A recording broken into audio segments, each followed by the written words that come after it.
Hey guys, Neighsay here, back after a while, quite a while. Want to know what's going on? Update video in the description. In the meantime, let's have some spoilers for Season 8 of My Little Pony, which is by now long finished. And I hope you bear with me, because I want to talk about a character that I want to know what you guys think about him. Chancellor Neighsay, and why he gives me a migraine, because he drives me nuts. I'm going to try to stick to well, just actually the canon reasons why he gives me a migraine. Because this character has a lot of problems. Among other things, he's a racist bigot.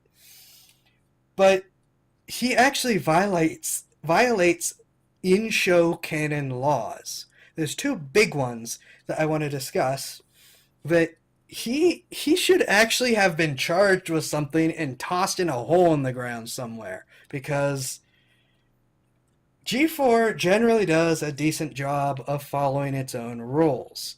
He very much violates them.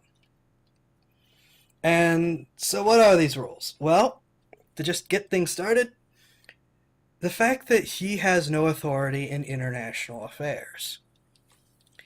He is the head of the EEA, which controls equestrian education, but that's a key word there. It controls equestrian education. Twilight's Academy of Friendship is explicitly an international school, which means that it is a diplomatic environment first, educational second. And it's not the first school like that. There were plenty of schools historically where let's have all the important people's kids who will be future rulers one day all go to the same school so we won't go to war. That's what Twilight's school is. It even has friendship in the name. And so it is very much, first and foremost, an international affair. And it's all but beat into you with the show that the princesses handle international affairs. They have authority. Celestia is always the one that goes out and talks to people, the other creatures, non-ponies, people. I'm going to go with people because that one sounds the most sane. I don't get what it is with some of their terminology and show. Anyways, before I digress even further, Celestia is the one that handles it. Typically.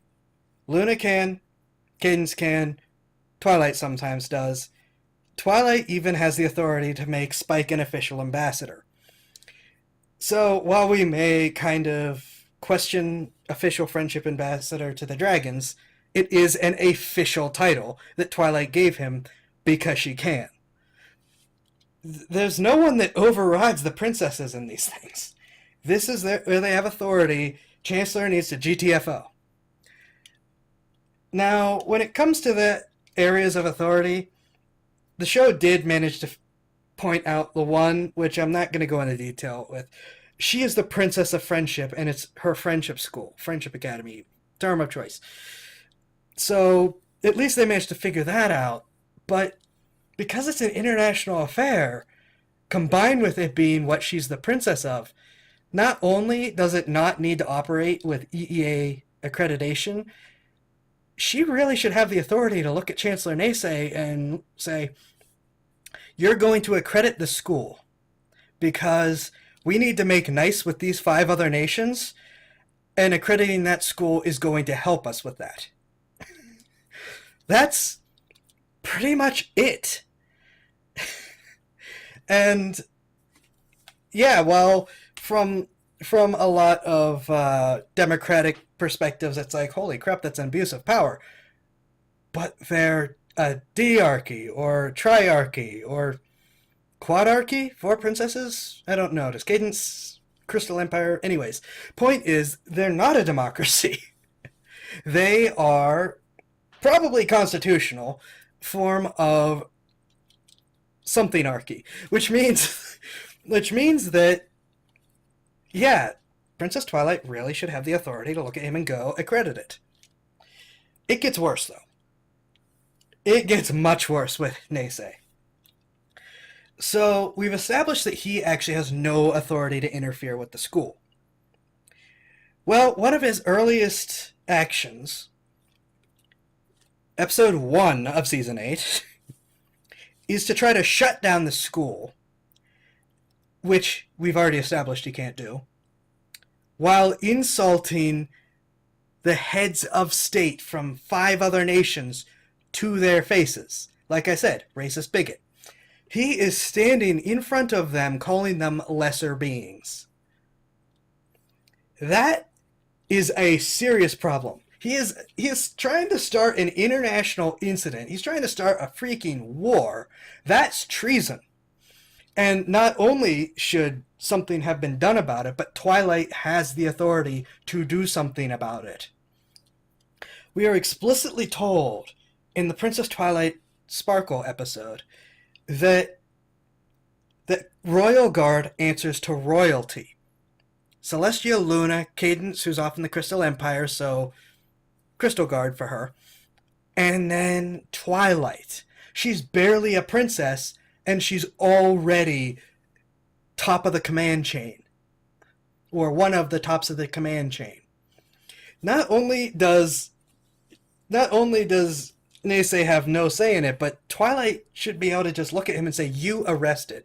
She should have just tossed him into a hole in the ground, if not just fired him at the moon. I would have loved to see him get fired at the moon. And been done with it. He's effectively committing treason. He is seriously threatening Equestria's standing with the other nations. There's even later several comments about the possibility of war. He is interfering in general with stuff he has no authority to interfere with. It's just mind-boggling that not only does Twilight not do anything, because, yeah, we get it, Twilight still is working around the idea of being a princess. Though clearly not the idea of princess budgeting, because how on earth did she pay for the school? But Celestia and Luna and Cadence, they don't do anything either. Because they just sit there and try to calm down the other leaders, but they don't do anything about Neighsay either. And he is allowed to go off unpunished, just slightly insulted because the school will now operate without his okay, and keep coming back to cause problems and commit more crimes, culminating in an attempted takeover of the school, where he again proceeds to try to cause an international incident by taking the international students hostage. I don't understand how he gets to say, "Oh, I see the error of my ways and have learned." No, he doesn't get to say that. He's committed treason multiple times. So those are the big, hard, immutable problems I have with him. That he's not rotting in a prison somewhere is the final result of it, because it's just mind-blowing what he gets to do. And yeah, you could go on about implied laws and other things, and plus the general stupidity of making a alicorn princess mad. That seems like a pretty bad idea in general. So I'm gonna cut this rant off here before I repeat myself anymore. And I'm curious what you guys think of this whole thing, because is there something I missed? Are there more actual laws that are out there in Equestria that I have failed to say this guy broke? What do you guys think? Basically, I'm gonna stop trying to guess ahead of time. What do you guys think of all this? What do you guys think of Neighsay as a character? This is supposed to be the start of a discussion video, so please comment away. And I'd love to hear what you have to say about this. And in the meantime, thank you all for watching. Please like, comment, sub, follow, positive action of site of choice. And for now, this is Nick60 signing off. Have a good one.